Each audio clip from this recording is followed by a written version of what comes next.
Hola, bienvenidas, bienvenidos a este nuevo podcast, El Submarino Rojo. Este podcast es nada más una respuesta a esto que está sucediendo, a esto que lleva sucediendo muchos años, cada vez más, donde la sexualidad, lejos de hablarse, comentarse y disfrutarse, se convierte en un campo de batalla. Muchas veces hablamos de la sexualidad de hombres y de mujeres como si se tratara de cosas radicalmente distintas y lo que se trata es de buscar lugares de encuentro. Este es un lugar para encontrarnos, para descubrir, para aprender más sobre nuestra sexualidad, nuestros placeres, para abrir, para poder comentar, para poder inmersionarnos, sumergirnos, burbujear juntas y juntos y poder descubrir muchas más cosas sobre la sexualidad y el placer. El fondo marino, el fondo del océano, está mucho más desconocido, se conoce mucho menos de él que de Marte, por ejemplo. Pues con la sexualidad ocurre lo mismo. Sabemos mucho de la superficie, pero poco de nuestras intimidades, de nuestras realidades, de nuestros descubrimientos. Así que aquí estamos para descubrirlo y para poder hacer un programa en el cual participes y entres en nuestro campo de descubrimiento y de placeres.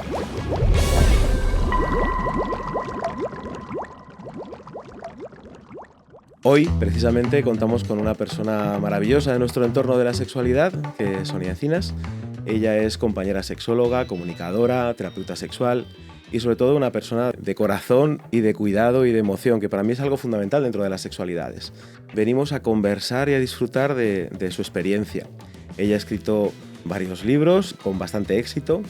Ha trabajado sobre la sexualidad y las mujeres en ese libro maravilloso de Feminidad Salvaje. Ha trabajado con la sexualidad y la afectividad, un libro también maravilloso que ha salido apenas hace 1 año y medio y que trabaja precisamente esta cosa que estamos hablando, ¿no? Una sexualidad mucho más diversa, mucho más amplia, mucho más desde los placeres y el conocimiento, porque una de las cosas que sucede con nuestra sexualidad de hoy es que nos falta mucho conocimiento, mucho descubrir y descubrirnos. Y en realidad yo conocí a Sonia porque en mitad de la pandemia me hace llegar uno de sus libros, un libro maravilloso, que es El niño que quería dar abrazos, que habla precisamente de la historia de su hijo y de su pareja, y que habla precisamente de esta, para mí, la base de todas las sexualidades, que es poder encontrarnos desde la persona, desde el cuerpo, desde la mirada, desde el abrazo. Yo creo que es fundamental para construir sexualidades placenteras, de disfrute, saludables, poder comenzar precisamente desde ahí, desde los abrazos, desde el darnos cuenta, desde el reconocernos como personas y el poder vernos desde ese contacto más íntimo. Bienvenida, Sonia. Gracias, Eric, que estoy muy contenta de estar aquí. Qué ganas de hablar de todo esto. No nos va a dar el tiempo, ¿eh? No nos va a dar tiempo porque siempre vamos con el tiempo justo y apretado, pero sin embargo yo creo que es importante también dejar incógnitas, ¿no? Que es parte de nuestro trabajo, hacer más preguntas que afirmaciones. Los dos trabajamos en el ámbito educativo también, tanto dentro como fuera de la consulta, y a veces es importante dejar que las personas se descubran, ¿no? Que puedan encontrarse. Vamos a hablar mucho sobre la sexualidad de los hombres, de esa que se habla menos, ¿no?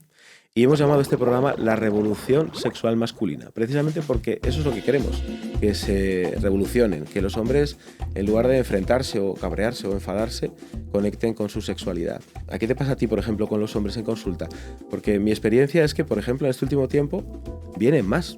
A veces tenía la duda de si era un sesgo mío, ¿no? Por el enfoque, muchas veces al decir, o es mi creencia, ¿no? Que al decir que acompaño desde una sexología feminista, tengo la creencia de que es una puerta que se cierra para muchas personas y especialmente para más hombres. Y sin embargo, en el último tiempo, si yo empecé trabajando casi por completo con mujeres, abrí la puerta que llegasen hombres a través de los acompañamientos de pareja, pero es que en los últimos 2 años eso ha dado paso a que lleguen cada vez más hombres individuales y a día de hoy puedo decir que es casi el 50% de las personas a las que acompaño. Para mí ha sido muy sorprendente y además también lo que yo veo es el motivo de la consulta, ¿no? Si antes, unos años atrás, tenía mucho que ver con que venían como actores secundarios de esto, ¿no? Como mi pareja no tiene deseo, a ver, la mayoría de los casos son heterosexuales, mi pareja no tiene deseo y yo vengo aquí para ver qué se puede hacer con mi pareja, pues a día de hoy me encuentro cada vez más con la dificultad masculina, ¿no? Como con el dolor, con la vulnerabilidad, del no tener deseo yo, de sentir que no cumplo las expectativas, de no saber excitarme porque me he dado cuenta de que el porno no me hace bien, pero tampoco tengo otros recursos y cuando me expongo a ellos no son suficientes para mí y eso me genera muchísimos conflictos de valores, ¿no? Internos, y es algo que ha cambiado en el último tiempo. Entonces lo que me encuentro, que a mí me gusta, yo le he puesto ese nombre, ¿no? Escribo mucho sobre esa parte de la crisis masculina, que para mí es una oportunidad, aunque muchos vienen con la creencia de que eso es como el haber tocado fondo, ¿no? Como el fin de su sexualidad. Yo digo, no, bueno, para mí esto es el inicio de la revolución. consulta muchas veces los hombres que llegan a mí llegan con la perspectiva de la funcionalidad, ¿no? Esta sexualidad funcionalista, de lo que tiene que ser, cómo tiene que ser, de la erección, del pene, de esto que hemos hablado siempre, pero que sigue siendo igual 20 años después. Quiero decir, la diferencia es que ahora, por ejemplo, vienen muchos más hombres, porque antes venían las mujeres para preguntar por los hombres y por las circunstancias que les acontecían a su sexualidad. Y lo que sí que veo es que cuando llegan con este patrón, ¿no?, que es el aprendido, hay algunos que llegan con el no me funciona este patrón porque no cumplo esa expectativa, pero hay otros que sí, que piensan que sí les funciona. Y para mí ese trabajo también es muy interesante porque romper la primera barrera, es decir, bueno, ¿te funciona? ¿Qué quiere decir que te funcione? Quiere decir que cumples con esos patrones de la sexualidad masculina, que es tamaño, duración, erección, eyaculación. Si no te sales de ahí, tienes la creencia de que tu sexualidad ya está, así está bien, pero cuando empezamos a hacer un trabajo de ir al cuerpo, cuando yo les pregunto, Eric, cómo sienten, por ejemplo, la textura de su pene, les entra una risa que no veas. No saben. O cómo es sentir el agua caliente cayendo por tu cuerpo cuando te estás dando una ducha. Me miran como poker face total, que me estás preguntando, Sonia. Entonces yo digo, claro, es que te funcione es relativo. Cumples la expectativa, por tanto, no te estás planteando que hay algo que cambiar. Pero ¿y cuál es la funcionalidad, no? ¿Qué significa funcionar? Sí. Yo me río mucho, pero también me produce mucho dolor toda esta gente que está siguiendo a estos coaches del amor, coaches masculinos de no, si quieres ligar, si quieres alcanzar. Lo que pasa es que hay un previo, ¿no? ¿Qué hemos aprendido los hombres para estar tan asustados con la sexualidad, con lo que... Es como que muchas veces estamos más limitados por lo que supuestamente debemos hacer según ese patrón y supuestamente tenemos que hacer, porque ya no se juega solamente la sexualidad o el éxito sexual, sino que en cada encuentro hay como una lucha para poder mostrarte como eres, es decir, como que tu identidad depende de tu éxito sexual, y ese éxito sexual entendido también como una funcionalidad. O sea, yo me encuentro como en un paso previo, porque tú decías que nos asusta tanto a los hombres de la sexualidad, y yo lo que veo es que ahora mismo hay un paso intermedio que se ha saltado. O pienso, vengo desde la idea de que a mí la sexualidad no me da miedo porque yo todo bien, o bien desde el todo mal porque no cumplo. Y es muy interesante trabajar con el a mí no me da miedo, porque yo lo que veo en ese paso previo es que tampoco hay un permiso para reconocer que hay un susto, que es, ¿y si fallas, qué pasa? ¿Y qué pasa si esto no funciona? Es que ni siquiera se da ese planteamiento, y que esto no funcione me refiero a que no puedas cumplir con la expectativa que el patriarcado te ha marcado, que es un tamaño concreto, una duración concreta, que la erección... O sea, es decir, que todo es tan funcional y tan mecánico que es muy difícil disfrutar desde ahí. Yo me doy cuenta de que este punto cuesta mucho entender a los hombres, porque es como que no. Si yo he disfrutado, si yo me hago pajas y me corro y me encanta, si yo tengo sexo coital y me encanta, pero si te sales de tu pene, existe algo más allá en tu conciencia, es decir, eres consciente de alguna sensación más allá de tu pene, y entonces ahí es como... me empiezan a cortocircuitar y les cuesta mucho entrar por la puerta que yo les abro, les cuesta mucho, hasta que al final... Sí que es cierto esto, les cuesta mucho entrar, y los que entran son los que ya, voy a decir entre comillas, han fallado para el sistema. Es decir, cuando a mí ya me cuesta tener una erección porque es tanto el susto, tal la exigencia o tanta ansiedad que no me puedo centrar en el encuentro, ya necesito que me des otra vía para no renunciar a todo esto, pero cuando sí que entran en el patrón, jolín, soltar ese privilegio... Claro, es la alternativa también. Cuando en consulta le dices a ese hombre, es que no tiene por qué ser así, entonces te quedan como bloqueados, como soqueados, diciendo, claro, es que esto puede ser de otra forma. Y luego también esta otra forma de esta alteridad, esta otra forma de la alternativa, se ve siempre como menos valor, ¿no? Es la sexualidad de verdad y luego otras sexualidades, cuando en realidad la sexualidad de verdad es la que te produce placer. Yo, por ejemplo, una cosa que pregunto mucho en consulta a los hombres, y que le pregunto también a los chavales cuando vamos a hacer charlas, a hacer intervención en los centros, es que ellos consideran que es importante la sexualidad, qué les hace disfrutar. Y ves que repiten el patrón funcionalista, el patrón del porno streaming, el patrón del éxito, ¿no? Como si fuera... Y cuando ya vas entrándole un poco más a trabajar sobre el cuerpo, sobre la caricia, sobre el descubrimiento de tu piel, lo que tú dices, ¿no? ¿Qué textura tiene la piel de tu pene? ¿Qué textura tiene la piel de tu brazo? ¿Cómo tú puedes correrte, sentir, disfrutar con cualquier parte del cuerpo e incluso alcanzar niveles de placer brutales con cualquier centímetro cuadrado de tu cuerpo que tú erotices y que compartas con tu pareja y que compartas contigo mismo, por ejemplo, pero que te ayude a descubrir tu cuerpo, ¿no? Para transformar y construir esa sexualidad ampliada, Lo que veo también muchas veces es que hay que darse permiso para fallar en el sentido con tu propia expectativa, porque al final es cierto que si tú estás acostumbrado, a lo mejor si trabajas con la chavalada es más fácil, ¿no? que tengan esa conciencia corporal todavía conectada, o quizá ya no, dependiendo de la edad, que es bastante triste, ¿no? Pensar en qué rápido nos desconectamos del cuerpo. Pero cuando ya trabajas con hombres adultos, lo que veo es que, claro, la expectativa es: vale, quiero abrir y ampliar mi sexualidad sintiendo el mismo nivel de intensidad que siento cuando me excito viendo porno y además me estimulo el pene directamente en un ritmo concreto y con una frecuencia concreta. Ya está. ¿Qué pasa? Que cuando te sales de ese patrón, pues es cierto, es que el nivel de intensidad baja para ti. Pero yo digo, es que o atravesamos ese mar tenebroso que tanto susto te da, porque el susto que les da, lo que yo veo, dime tú si tú lo ves así, el susto que les da es que no tengan una erección, que no sea el nivel de excitación tan fuerte como para que haya una erección, y entonces no se permiten entrar ahí. Pero yo digo, es que o atravesamos este mar y vemos qué hay para ti, atraviesas el miedo que te da, y vemos después qué pasa, o no hay manera de revolucionar esto. Es que evidentemente la expectativa de mantener el nivel de intensidad no es. Si es que hay que soltar la expectativa y crear otro mapa en el que la intensidad va a ser distinta, pero no va de comparar. Fundamental, ¿no? Esto de poder aprender a rendirse, ¿no? Desde el movimiento Me Too, prácticamente, muchos hombres han entrado en conciencia y otros han entrado en colapso. Yo por eso creo que es muy importante que los hombres empiecen a bajarse del miedo, ¿no? A bajarse del modelo not all men, ¿no? Yo no soy ese hombre que abusan y tal, sino ver qué es lo que pasa con tu sexualidad, cómo tú la estás construyendo, qué es lo que no te cuadra, qué es lo que no te vale y qué es lo que te vale de verdad. Independientemente de tu expectativa, incluso de las expectativas externas, incluso de las expectativas de algunas mujeres de lo que debemos o no debemos hacer. Muchas veces me pregunto cuál es la semilla, cómo sembrar esa semilla, porque quizá yo lo viva dentro de un entorno un entorno que compartimos con una mirada muy crítica, ¿no? En lo social, al final, generalmente, por eso quiero pensar que ya tenemos como sembrada esa semilla crítica en la que nos ponemos en cuestión de todo lo que nos rodea. Y cómo lo pasas a la cama, claro. Cómo lo llevas a lo íntimo. Pero que de alguna manera ya me parece más sencillo, porque si tienes esa perspectiva crítica del mundo, pues es más fácil que puedas asumir tu responsabilidad en esto y que puedes hacer tú. Pero me encuentro muchas veces en la consulta que ahí hay un muro, que hay una parte de no querer ver, y que la crisis, cuando yo lo digo de una manera más explícita.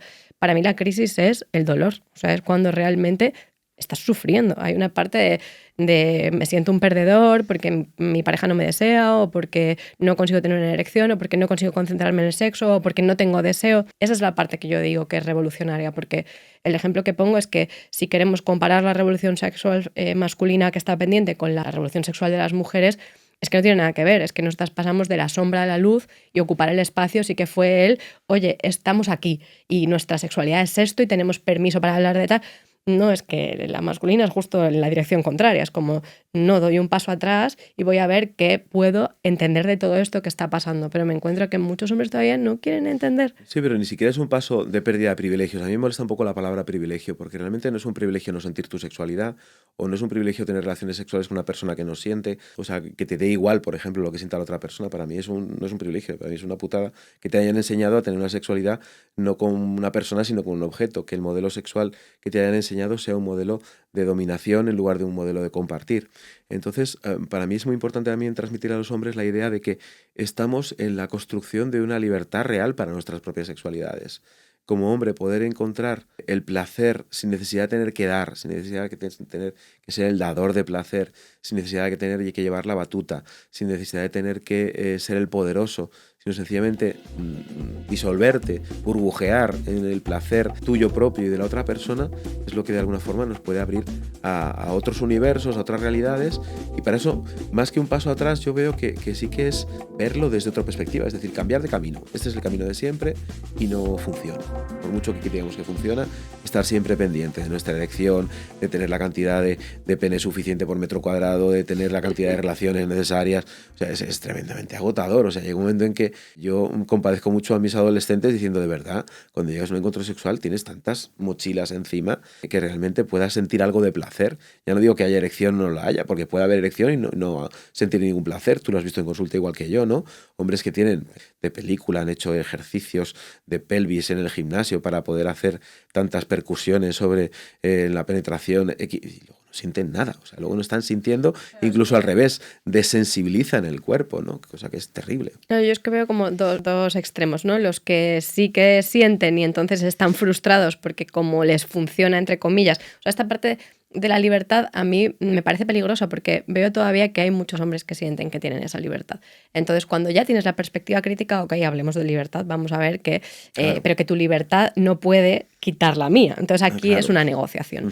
Ese es un sector. Luego está la otra parte que llega porque no me funciona, porque sé que no siento, porque entiendo que qué putada y que a ver qué hago con todo esto. Pero es que hay una parte que realmente piensa que sí que le funciona. Porque sí, porque tiene orgasmos, porque puede decir que anoche folló y ya está. Y entonces ahí no hay cuestionamiento posible. Y veo que ese es el caso en el que más cuesta. Ahí es cuando yo hablo de privilegio, de decir, claro, es que para ti está bien. No has conectado ni siquiera con la idea de que pueda haber algo que pueda ser mejor. Porque la revolución sexual general, para todo el mundo, para mí habla de la vulnerabilidad. Y es que esto no nos lo han enseñado a nadie. Porque cuando hablamos, por ejemplo, esto pasa cuando trabajas con parejas que llevan mucho tiempo y para poder vivir una sexualidad a lo largo del tiempo gozosa con alguien que ya no es novedoso, porque deja de serlo, dura un poquito la novedad, es que realmente tienes que soltar el patrón aprendido de lo que la sexualidad es. Esa intensidad del amor romántico, de poseerte, de eso se termina. Entonces ahí sí todas y todos tenemos que romper el patrón, porque implica que tú vas a tener que ir al cuerpo, el nivel de intensidad mental, por decirlo de alguna manera, el nivel de ansiedad con el que tú llegas ya baja y ahora sí lo que te queda es explorar tu cuerpo con permiso. Sí, además unido al modelo de amor romántico, de fusión total, de todas estas cosas que es importante. O sea, yo creo que tiene que desarrollarse simultáneamente esta revolución masculina frente a la revolución femenina de la sexualidad, porque sí es verdad que las mujeres van empoderándose de su sexualidad. Este feminismo vibrante que a mí tanto me gusta, pues de Ana Requena y otras compañeras que desarrollan estas teorías y que para mí me parece fundamental, ¿no? Hacer una revolución también de la mujer desde el placer y poder conectarte y empoderarte de ese placer, que es fundamental. Simultáneamente tiene que haber no un desempoderamiento, sino un empoderamiento diferente de la sexualidad de los hombres, es decir, que nuestro placer no surja de la sumisión del placer de la otra persona. Para mí la sexualidad es un baile. Es un baile donde nadie lleva, no es una salsa. Es un baile donde los dos hacen sus movimientos y donde intentan compaginar su espacio de placer, de disfrute, donde son dos realidades, que además son dos realidades cambiantes y que evidentemente en una relación larga supone ajustarse y verse de otra forma y que también son una forma de permanente pacto, ¿no? Que es esta cosa que pasa muchas veces ahora también en prensa, ¿no? Del consentimiento y que también hemos tratado en muchos foros, ¿no? Es que el consentimiento activo, el consentimiento permanente, la mirada. Yo le enseño, por ejemplo, a mi alumnado, a mis chicos especialmente, a leer el cuerpo. Porque tú sabes si hay un sí o un no mirando el cuerpo. Entonces, es muy importante conectar también esa sexualidad que pregunta. Hace poco también leí un artículo que decía, bueno, es que ¿cuánto es lo bueno para preguntar? Es que yo creo que es parte del pacto. Porque y es que esa parte es muy importante, porque claro. a nosotras tampoco nos han enseñado a decir que no. A pedir. Entonces, ni a pedir ni a decir que no. Entonces hay una parte en la que lo verás también mucho en la consulta, yo lo veo, que al final las mujeres entran en dinámicas que no quieren estar en ellas, pero creen que es lo que tienen que hacer. Es igual que también en el caso de los hombres. Ahí es donde más he aprendido yo del dolor de la sexualidad masculina y cómo esa norma termina por aplastar totalmente tu erótica. Porque la cantidad de hombres a los que acompaño, y fíjate que ya no solo hombres homosexuales, también hombres hetero, la cantidad de hombres que tienen que tomar pastillas para poder tener una erección porque les da tanto miedo no tenerla. Pero para mí eso ha sido verdaderamente un impacto, porque incluso cuando lo he empezado a acompañar y he visto que era tan frecuente, he dicho, ostras, aquí hay algo. Es decir, ¿cómo es posible que haya tantos hombres que bajo la presión de tener que cumplir con el mandato tienen que tomarse una pastilla para poder tener una erección que les desconecta todo lo demás? Es decir, no, mientras la erección esté bien, todo lo demás ya me da igual. Entonces ahí sí que digo, qué putada que no, porque no conectas con tu cuerpo y con tu placer. Ahí sí que es la parte en la que veo la vulnerabilidad. Y eso lo he aprendido mucho acompañando a hombres que tienen sexo con hombres y que durante mucho tiempo de su vida han tomado pastillas para poder tener sexo con mujeres porque no les ponían suficiente. Y digo, claro. Hostia, es una tremenda violencia, ¿no?, del sistema. No, esta cosa que está pasando con algunos hombres, que de ver tantísimo porno, cuando van a la vida real, se dejan de excitar. A mí me pasa en consulta, sobre todo con chavales jóvenes y no tan jóvenes, que de repente no sienten excitación con su pareja.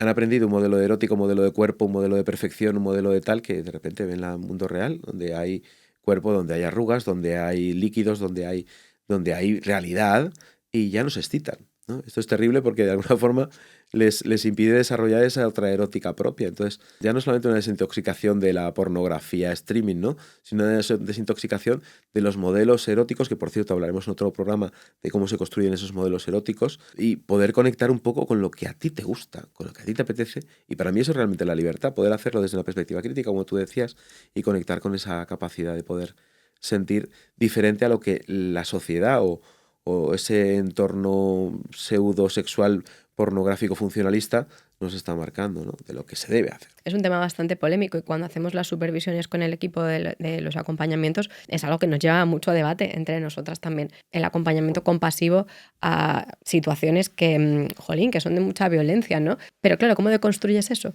Cuando de repente te encuentras a un hombre que claramente no se erotiza si no es con un cuerpo normativo concreto y además con unas prácticas concretas, de una intensidad concreta, ¿cómo lo acompañas para poder...? Yo creo que hay que empezar otra vez desde la piel, que es construir una sexualidad mucho más global y hacerlo desde el compartir emocional, desde la mirada. Por ejemplo, yo trabajo mucho en consulta, volver a recuperar la erótica desde los ojos, desde la mirada, desde el contacto con la cara, con la percepción del otro, desde volver a aprender a hacer caricias, ¿no? Por ejemplo, nosotros hacemos un curso con adolescentes que son inventa la forma de acariciar, ¿no? Entonces hay 1000 formas de acariciar, 1000 formas de tocar, que tiene que ver con la caricia, con el roce, con el mordisco, con el arañazo, con el amasar, con cualquier otra fórmula que no sea la estándar, la que se supone que debe ser y que también nos conecta mucho con la piel de otra persona.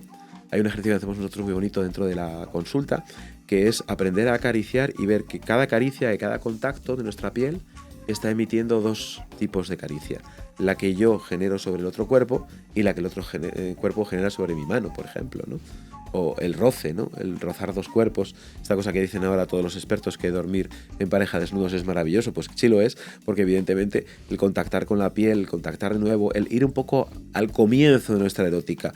Y este es el momento también, ¿no? De responder a esa necesidad de funcionalismo con precisamente lo contrario, ¿no? El disfrute sin objetivo, el disfrute sin expectativas. Conectar mucho más con esta cosa del cuidado. El cuidado es que yo todo el tiempo estoy cuidándome, todo el tiempo estoy siendo fiel a mi deseo y a lo que yo necesito en este momento y a lo que yo quiero, y al mismo tiempo estoy cuidando a la otra persona. Estoy haciendo este equilibrio, a veces un equilibrio dinámico, que significa pues a veces estar más pendiente del otro, a veces estar más pendiente de mí, pero no perder esa conexión, ¿no? Sin embargo, si yo estoy conectado con mi placer, pero al tiempo con el placer de la otra persona, puede haber ese equilibrio que sea circular. Porque claro, yo lo que veo es que es fácil que aprendan a disfrutar de eso, o sea, como que de repente se abre un campo de sensaciones, pero que de ahí a que la entiendan como algo erótico, ese es para... O sea, fíjate, yo te voy a hablar como terapeuta sexual ahora desde mi propia vulnerabilidad. Para mí es el punto más frustrante de los acompañamientos. Cuando llega a ese punto en el que, jolín, disfrutan, entienden el valor que tiene todo eso, pero vez tras vez cuesta erotizar. Como cuando estás dejando las drogas, ¿no? Para mí esto es una droga, Vale, ¿no? por favor, dime que te pasa lo mismo. Soy Exactamente, yo, lo mismo en consulta, pero también porque yo hablo desde mi propia experiencia como hombre, ¿no? Para mí, por ejemplo, la caricia desde el principio de mi experiencia sexual siempre ha sido muy importante, pero sin embargo la exigencia era como, ya deja de acariciarme y vamos al tema, ¿no?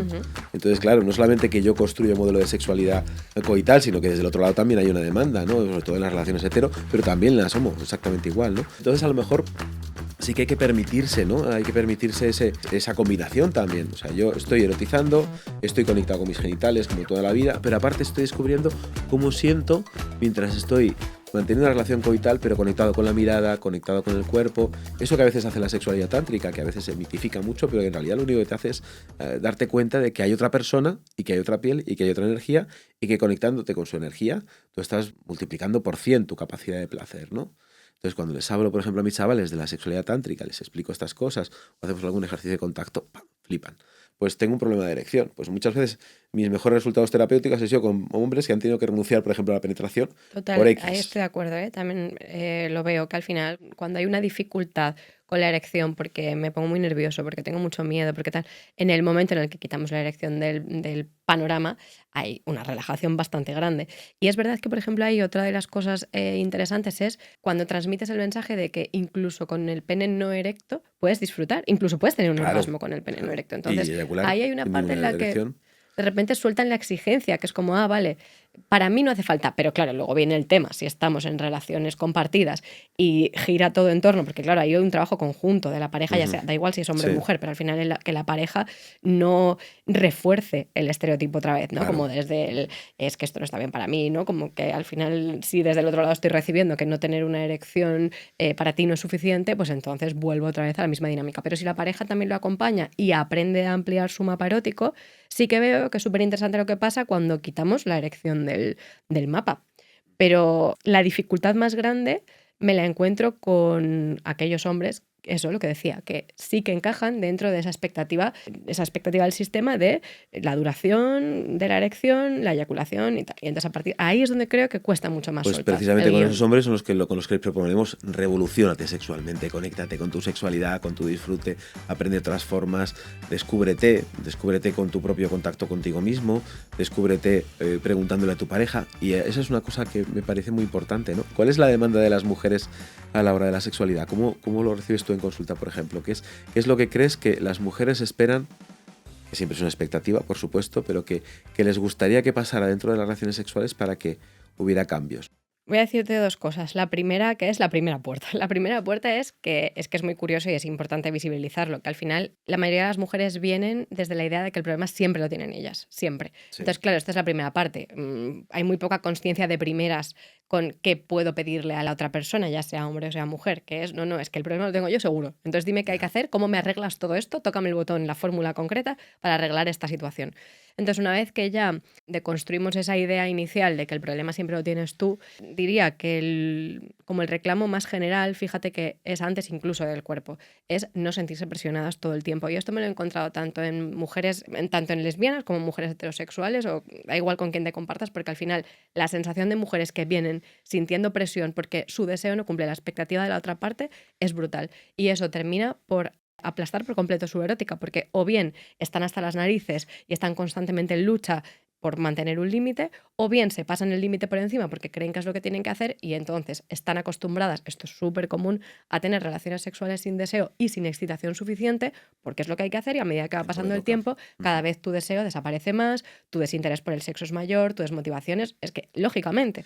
Y se da la paradoja de que los dos están pensando en todo lo que tienen que hacer en lugar de estar sintiendo lo que está pasando. Pero esto es general, ¿eh? Yo diría que esto pasa, y es más, voy a decir una cosa, me voy a columpiar, porque diría que es que pasa todavía más incluso en las personas que no vienen a consulta, porque yo lo reconozco también en mi propia historia. O sea, al final yo he podido vivir una sexualidad súper plena siempre, pero reconozco que durante muchísima parte de mi vida estaba más conectada con el guión de cómo me vería la otra persona y lo que tenía que hacer que con mi propio disfrute y placer, en mi vulnerabilidad. Vulnerabilidad en esos encuentros no había ninguna. Entonces yo creo que ahí fuera, por lo que luego hablo con mi entorno y lo que veo, es así. O sea, que al final estamos conectados con lo que yo llamo en mis libros el guión sexual en mayúsculas. El guión sexual es esto y todas y todos tenemos muy claro qué es lo que hay que hacer aquí. Y si hay alguna duda, que todo el mundo sepa que sexólogas y sexólogos del mundo hemos pasado por eso, igual que toda la población normal. Y aparte, y que venimos del mismo lugar, que yo digo, a ver, es que yo también he sido, bueno, yo también soy coidocentrista, pero es importante que nos recordemos, hay una deconstrucción que a mí me encanta decir a las personas a las que acompaño, que es para siempre. Este camino de construir nuestra sexualidad, la parte buena en realidad es que es un camino para siempre, que vamos a tener que estar constantemente explorando porque nuestra vida, nuestro cuerpo, nuestras necesidades y nuestros deseos cambian a lo largo del tiempo. Entonces es muy interesante vernos en el tiempo y preguntarnos qué necesitamos. Entonces no pensemos que claro que estamos libres, no estamos libres ni del tabú sexual, ni del estereotipo de ninguna manera. Y por eso yo lo tomo como ese ejemplo de si yo quiero acompañar a la gente a conectar con su vulnerabilidad para poder relacionarse con la erótica desde la humildad, tengo que hacer lo mismo. Claro, no me puedo pasar, es decir, no puedes venir a consulta y que te cuente mi vida, no se trata de eso. Pero sí que hay puntos en los que quiero que te des cuenta que entiendo en lo que estás, porque puedo estar en un punto más avanzado del camino, pero en realidad he pasado por lo mismo porque me he construido en este sistema igual. Entonces, esa parte de la vulnerabilidad y la humildad son mis dos palabras más frecuentes en la consulta y más todavía cuando acompaño a los hombres, porque en el caso de las mujeres cuesta reconocerla, pero nos es más fácil porque nos han dejado, de hecho, nosotras hemos construido nuestra erótica de manera global. Hemos aprendido a llegar al genital a través de pasar por 200 pruebas antes. Entonces, claro, tenemos más fácil disfrutar. Pero en el otro caso es el camino opuesto. Sí me pasa que, por ejemplo, algunas compañeras, no solamente en consulta, sino algunas compañeras feministas y también algunas compañeras amigas, en alguna conversación pues nada, de casa, mientras cocinamos, hacemos cualquier cosa. Hay una demanda también, aprovechando que ven a un amigo sexólogo, pues enseguida le contan alguna cosa. Y esta cosa que sucede tiene que ver también con el tema del reconocimiento del deseo. Es decir, de que ellas necesitan ser reconocidas en su necesidad de deseo. Hace poco, hablando con algunas amigas, ¿no? Es como si tú te muestras en el primer encuentro sexual erótico con otro hombre, en las relaciones hetero, como muy activa, muy decisiva, muy propositiva, ellos se asustan, ¿no? Entonces esto es un poco de lo que ocurre en la sexualidad a nivel global. Y en realidad una de las cosas que tiene maravillosa la sexualidad es que es un baile propio, un baile independiente, un baile que cambia cada día, que tiene músicas diferentes, que tiene ritmos diferentes, que no hay nada bueno o malo, sino algo que nos permite sentir placer. A nosotras, a nosotros, a nosotros, a las personas que participan de esa sexualidad y que pueden compartirla. Es que al final ese es el claro ejemplo de que el trabajo de la deconstrucción de la sexualidad es claramente un trabajo en equipo, ¿no? Porque está todo perfectamente conjugado para que siga siendo como es, como el sistema quiere, ¿no? Al final esto que decías del deseo, claro, también me venía a la cabeza cómo es que las mujeres necesitan permiso para expresar su deseo y claro, a mí me viene y también el espacio, porque claro, desde esa noción de el hombre siempre está disponible, que no es una noción solo, es que al final generalmente el estereotipo es yo siempre tengo ganas. Si tú siempre tienes ganas terrible. Y yo no, pues entonces ¿qué espacio tengo yo para ver? Porque siempre como no tú es cierto siempre que los hombres tengamos siempre ganas. Pero es que esa es otra de construir, ¿no? Que para mí es otro de los mandatos iniciales, el trabajar con esa idea con la que ya vienen muchos hombres, que es como, no, es que yo siempre tengo ganas. Digo, no, es que siempre no puedes tener ganas siempre, pero tú te alimentas esa idea porque como la otra persona, además siempre tienes ganas de sexo coital compartido, porque no es bueno, y si te masturbas, es que no es lo mismo. Bueno, es que esto no es una comparación, es que no tiene por qué ser lo mismo. Sí. Pero la cuestión es que ¿de dónde viene, no? También esta idea del tengo ganas siempre? ¿Por qué?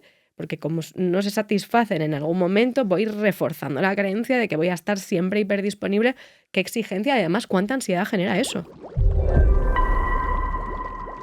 Libertad, posibilidades, amplitud, esto es lo que queremos en este programa, ¿no? Bucear en estas sexualidades, descubrir los vericuetos de la sexualidad y cómo nos la cuentan, pero también, sobre todo, conectar con vosotras y con vosotros, con todas las personas que nos atienden, que nos escuchan y que, bueno, pues podéis realizar preguntas a través de nuestro enlace que aparece aquí abajo, justo debajo del vídeo, y que, por supuesto, también os conectará con la necesidad de seguir descubriendo, seguir amplificando, seguir inmersionándonos, entrando en inmersión en este universo tremendo de océano que es nuestras sexualidades, que son muy diversas y muy propias. Algo que te quede por ahí que quieras decir de última sobre las sexualidades masculinas, sobre la revolución sexual masculina, que además has hecho hace unas semanas un maravilloso post en Instagram donde se explica mucho todo este concepto. Porque siempre me llega mucho hate de los hombres, ¿eh? Bueno, eso ya sabes que están enfadados porque están empezando a cambiar y no saben cómo. Habría muchas cosas que querría decir, pero insistiría en esta parte, que mi planteamiento, ¿no? La hipótesis, yo filosofeo mucho, la gente que trabaja conmigo le gusta también filosofar mucho, la hipótesis de que la revolución sexual masculina pasa por la crisis y la crisis implica siempre dolor. Cuando sienta que algo me duele, en vez de pensar esto es el fin, tengo que pensar que ahí está el inicio de mi revolución. Y es una oportunidad. Y es una oportunidad para poder transformarla y vivir una sexualidad verdaderamente plena. Pues un lujo, Sonia, como siempre, compartir contigo, estar aquí charlando. Y bueno, y esperamos a que nuestras personas oyentes, pero también televidentes, nos acompañen en estos pensamientos, en estas capacidades. Vamos a seguir realizando programas, vamos a seguir desarrollando ideas. Seguramente el próximo capítulo, pues nada más os avanzo, que vamos a hablar sobre la estética, sobre la erótica y sobre cómo esto se representa en la historia, en el arte y en la publicidad. Cómo se construyen esos modelos eróticos que muchas veces podrían ser diversos, pero no siempre lo son. Cómo se considera el cuerpo de las mujeres, cómo se considera el cuerpo de los hombres y cómo eso influye fundamentalmente en nuestra capacidad de deseo erótico y cómo podemos construirlo de otras formas diferentes. Es decir, vamos a ahondar sobre cómo construimos la erótica desde la imagen.